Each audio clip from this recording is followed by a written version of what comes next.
Guys, welcome back to my channel. আমি চলে এসেছি নতুন একটা ব্লগ নিয়ে।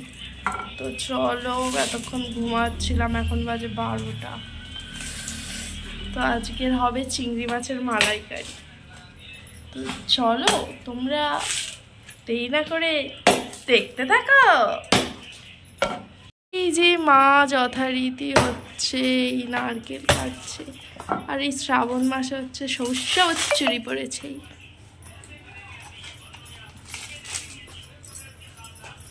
ঘাম বেরিয়ে গেল একটা নাকি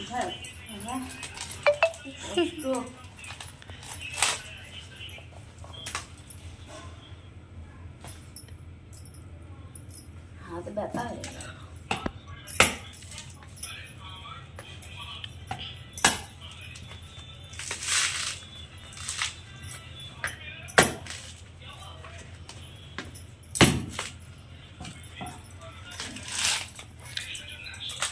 থেমে গেল বেচারা। আহা গো, কি কষ্ট। না কষ্ট না, ছাড়িয়ে দেখো না কষ্ট কি না।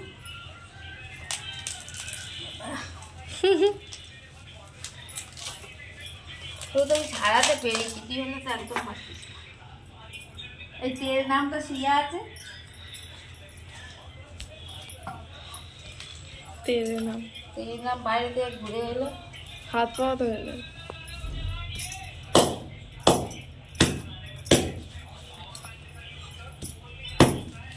তো গাড়ি নিয়ে ঘুরতে বেরিয়েছিল না, গাড়ি নিয়ে যায়নি তো,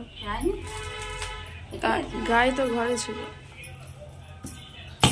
জল শুকনো হয়ে গেছে, জল নেই। তাও তো ঠিক আছে, তাও ভালো আছে, নষ্ট হয়নি। নষ্ট হয়ে গেছে, নষ্ট হয়নি, ভালো আছে, একদম হালকা হয়ে গেছে।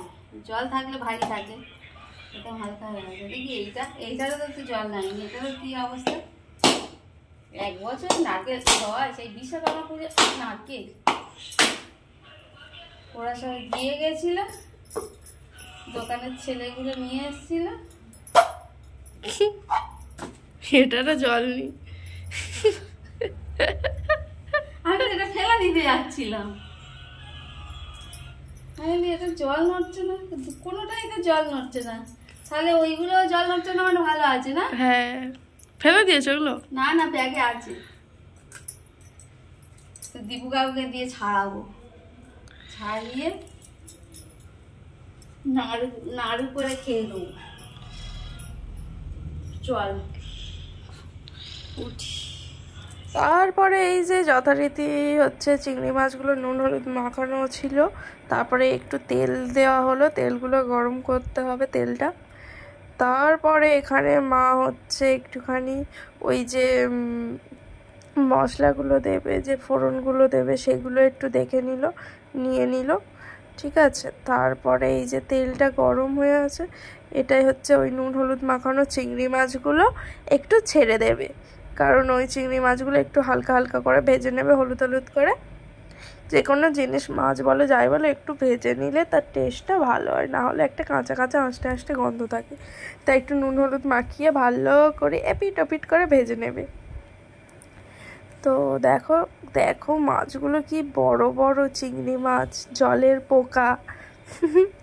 কার কার খেতে ভালো লাগে, আর পুরো পেটে ডিম ভর্তি ছিল। আমার তো খুব ভালো লাগে ডিমওয়ালা চিংড়ি মাছ খেতে, ওই ডিমগুলো এত ভালো লাগে খেতে, এত ভালো লাগে।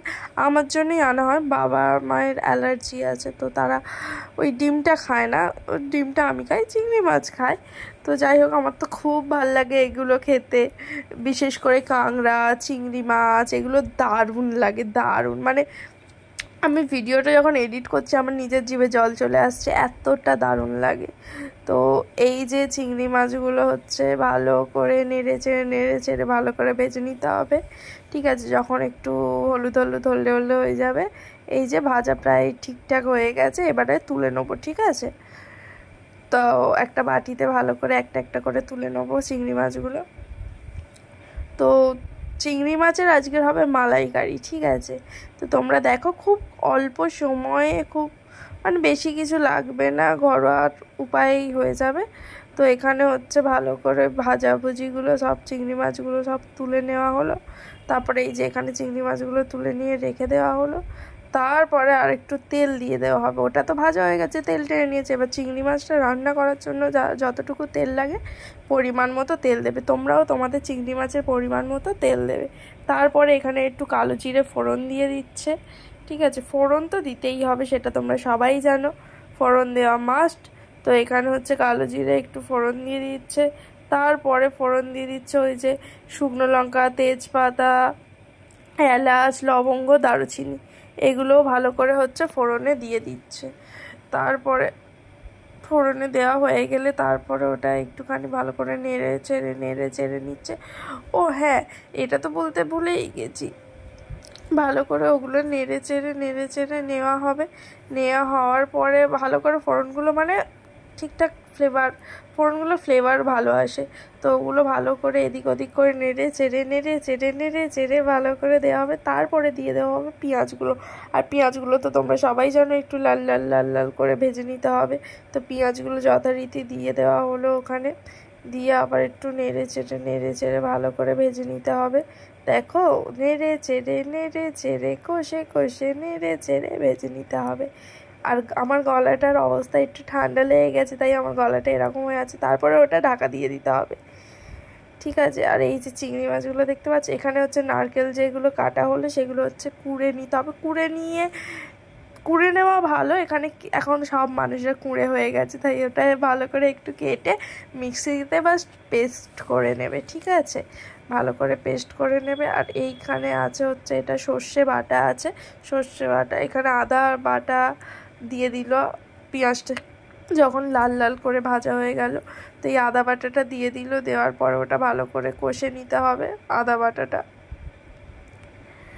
বাটাটা ভালো করে কষে নিতে হবে। তার উপর একটু হলুদ গুঁড়ো, একটু তোমার ওই লঙ্কা গুঁড়োও দিতে হবে, ঠিক আছে, মানে যেগুলো দেয় আর কি। একটু হলুদ গুঁড়ো, একটু লঙ্কা গুঁড়ো, তারপরে একটু ধনিয়া গুঁড়ো, একটু জিরে গুঁড়ো, এগুলো একটু করে দিয়ে দিতে হবে, মানে পরিমাণ মতো। তোমরা তোমাদের যতটা চিংড়ি আছে, যতটা তোমরা করতে চাইছো সেই পরিমাণ মতো দিতে হবে। এবার এরকম করে পরিমাণ মতো দিয়ে ভালো করে একটু কষিয়ে নিতে হবে, ঠিক আছে। তো ভালো করে মশলাগুলো কষে নিতে হবে। যখন মশলাগুলো তেল ছেড়ে যাবে, এই যে কষে নেড়ে চেড়ে কষে রান্না করতে হবে। আমার গলাটা প্রচণ্ড পরিমাণে ধরে গেছে, ঠান্ডা লেগেছে, যা বৃষ্টি হচ্ছে, রোদ উঠছে, বৃষ্টি হচ্ছে। তো স্নান টান করে গাড়ির হাওয়ায় ঠান্ডা লেগে গেছে বলে আমার গলাটা ধরে গেছে। তো আমার গলাটার দিকে না তাকিয়ে তোমরা আমার ব্লগের দিকে একটু তাকিও। আমি জানি গলাটা ফাটা বাঁশের মতো লাগছে। তো এখানে হচ্ছে আবার টমেটো দিয়ে দেওয়া হলো। টমেটো না দিলে কোনো রান্না জমে বলো? টমেটো ওই যে মাখা জিনিসটা হয় না, দারুণ লাগে। তো এখানে একটু টমেটো দিয়ে ভালো করে কষিয়ে নেওয়া হলো। টমেটো সে একটু লাস্টেই দেবে, কারণ টমেটো তাড়াতাড়ি গলে যায়। তারপর ফ্লেমটা একটু আস্তে করে দেওয়া হলো। তো তারপরে ভালো করে কষে নিতে হবে। নেওয়ার পরে একটুখানি ওই যে লাল লঙ্কার গুঁড়ো আছে ওটা একটু দিয়ে দিতে হবে, ঠিক আছে। ওই নুন দিয়ে দেওয়া হলো, মানে স্বাদ মতো পরিমাণ মতো একটু নুনটা দিয়ে দিতে হবে। যতটা পরিমাণে যে আমি যতটা দিয়েছি ততটা দিতে হবে তা না, তোমার যদি তার একটু বেশি লাগে তো পরিমাণ মতো বুঝতেই পারছো তোমরা, পরিমাণ মতো সব কিছু দিতে হবে। হলুদ বলো, নুন বলো, জিরে গুঁড়ো বলো, ধনে গুঁড়ো বলো, সব কিছু তোমাদের পরিমাণ মতো দিতে হবে। তোমরা কতটা কি রান্না করছো সেই আন্দাজ বুঝে দিতে হবে। আর এখানে আমাদের হচ্ছে কাঁচা লঙ্কার তরকারি হয়, লঙ্কা গুঁড়োটা অল্প ব্যবহার করা হয়, কিন্তু কাশ্মীরি লঙ্কার ওই যে লাল গুঁড়োটা সেটা বেশি ব্যবহার করা হয়, ঠিক আছে। তো এখানে হচ্ছে এই যে নেড়ে চেড়ে করতে হবে। তারপর যে ভাজা মাছগুলো ছিল, চিংড়িগুলো, সেগুলো দেখো কেমন তাকিয়ে আছে। তারপরে একটু এই যে কাশ্মীরি লঙ্কা, এটা কিন্তু লঙ্কা গুঁড়ো না, এটা কাশ্মীরি লঙ্কা গুঁড়ো। ওই যে রান্নার একটু রঙটা ঠিকঠাক, রঙটাও তো ম্যাটার করে রান্নার, তাই না? রঙটা একটু ঠিকঠাক হওয়ার জন্য এটা দেওয়া। তো লাল লঙ্কার গুঁড়ো তোমরা সবাই দেখেছো যে এই কাশ্মীরি লঙ্কার গুঁড়ো আমরা প্রত্যেকটা রান্নায় ইউজ করি, কারণ আমাদের বাড়িতে অতটা ঝাল কেউ খায় না, সব একটু মিষ্টি খাবার খায়। তো সব কিছুতে চিনিও দেওয়া হয়, তোমরা দেখেছো। তাতে মানে ঝাল নুন টান টান একটু ব্যালেন্স থাকে সব কিছু। তারপরে এই যে সর্ষে বাটাটা দিয়ে দেওয়া হলো, ঠিক আছে। আমরা কিন্তু বাঙালি, আমরা কিচ্ছু ফেলে রাখি না। ভালো করে জল দিয়ে যেগুলো বাটিতে লেগেছিলো সেগুলোও ভালো করে করে ধুয়ে দিয়ে দিলাম, ঠিক আছে।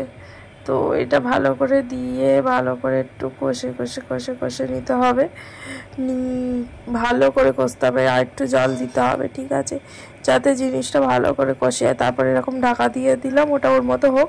এদিকে হচ্ছে যে নারকেল কুড়োটা করব। নারকেলটা যারা কুড়ে নেবে, যাদের কাছে সময় আছে, আর যারা পারবে না তারা এরকম ছোট ছোট করে কেটে একটু জল দিয়ে জাস্ট মিক্সিতে বসিয়ে পেস্ট করে নেবে, ঠিক আছে।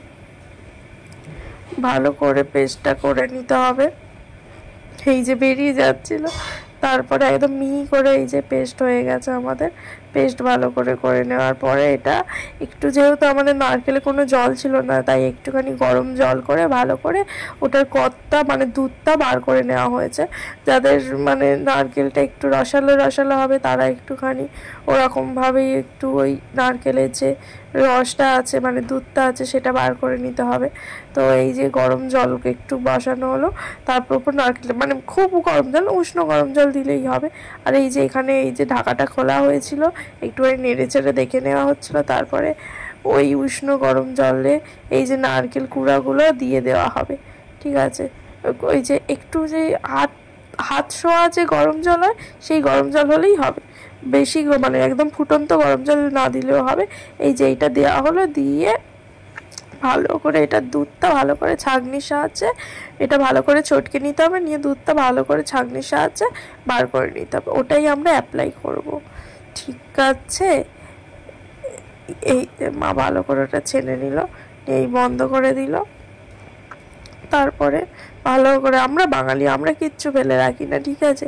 ওই যেটুকু লেগে আছে সেটুকু ভালো করে একটু জল দিয়ে ধুয়ে দায়ে চেঁচে পুচে নিয়ে নিতে হবে, ঠিক আছে। দেখো কেমন কত সুন্দর লাগছে না, দেখলেই জিভে জল চলে আসবে, তাই না? ঠিক ধরেছ, খুব সুন্দর। তো মালাইকারি খেতে কার কার ভালো লাগে একটু জানিও, আর কারা এই রেসিপিটা দেখে কারা করছো তারাও একটু জানিও। তো এখানে যথারীতি এই যে মালাইকারিটা, এই যে দুধটা বার করে নেওয়া হয়েছে ওটা হচ্ছে দিয়ে দেওয়া হবে। গরম জলে ভালো করে নিগড়ে মানে চেপে চুপে নিয়ে সব রসকস সব বার করে নেওয়া হয়েছে। তারপরে এই যে দিয়ে দেওয়া হলো। তারপরে এই যে কাঁচা লঙ্কাগুলো বলেছিলাম না আমরা কাঁচা লঙ্কা বেশি খাই, কাঁচা লঙ্কার তরকারি খাই, তো তারপরে একটু ঢাকা দিয়ে দেওয়া হলো। তারপরে যখন একটু ফুটে ফুটে আসছে তখন এবার একটু চিনি দিয়ে ভালো করে একটু নেড়ে চিংড়ি মাছগুলো এবার দিয়ে দেওয়া হবে। চিংড়ি মাছগুলো ওর সাহায্যেই ফুটবে, ঠিক আছে। এই যে চিংড়ি মাছগুলো এবারে পুরো বাটি সমেত উপর করে ঢেলে দাও, ঠিক আছে, যে সবাই এরকম করেই দেবে। তো এরকম করে দিয়ে দেবে, দিয়ে তারপরে একটুখানি কষিয়ে নেবে, কষিয়ে নিয়ে জাস্ট ঢাকা দিয়ে দেবে। তারপরে হচ্ছে ওই যতক্ষণে রসটা একটু মরে আসবে তখন নামিয়ে নিতে হবে, আর কিছুই না। একটু নামানোর আগে তোমাদের সবাইকে বলি, একটুখানি নামানোর আগে এই যে হয়ে এসছে, নামানোর আগে 1 চামচ ঘি দিয়ে দেবে, তাতে টেস্টটা দ্বিগুণ হয়, ঠিক আছে। 1 চামচ পরিমাণ ঘি দিয়ে দেবে।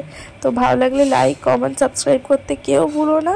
সবাই এটা ট্রাই করো, খুব কম খরচে খুব অল্প সময় খুব সুন্দর একটা রেসিপি। আমার মা যেমন করে করে, এটা আমার মায়ের রেসিপি, আমার মা যেমন করে করে তোমাদের কাছে তুলে ধরার চেষ্টা করলাম। তো ভালো লাগলে লাইক কমেন্ট সাবস্ক্রাইব করো, পাশে থেকো, আর এইভাবেই আমাকে সাপোর্ট করো যেন আমি এগিয়ে যেতে পারি। চেষ্টা করছি, জানি না কবে লক্ষ্যের দিকে পৌঁছাতে পারবো, তো চেষ্টা তো করে যেতে হবে। যাই হোক, ভালো থেকে সুস্থ থেকে, টাটা।